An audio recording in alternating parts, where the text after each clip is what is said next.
Guys, ayan. Ito na yung aking in-order, guys. Ayan, i-fit na natin. Ang ganda niya, guys. I really love it. Ayan, guys. Ayan yung ating likod. Ayan po. Ayan, long dress siya, guys. Ayan, ang ganda naman talaga pang fashion nito, guys. Oh, I really love it. Ay, my problem, guys, is my tummy. I need to flat my tummy, guys. Ayan, ito lang ang problem ko, guys. Kailangan ko talaga mag-exercise. Kasi, kailangan ko ma-flat yung aking tummy, guys, para masuot ko na yung aking mga dresses. Ayan, guys, katulad nito. Katulad nito, guys, tummy lang yung aking problem. Ayan, guys, so, ang ganda niya. Pack na pack. I really love it. Ayan, guys, ito naman yung aking long dress. Ayan yung style niya dito, guys. Ayan, oh. Ayan, o, diba? Ang ganda nito pang ano, guys.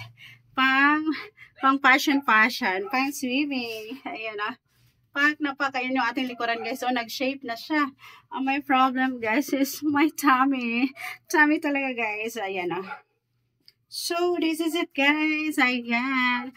For only 250 pesos, guys. So, diba? Ang ganda. I really love it.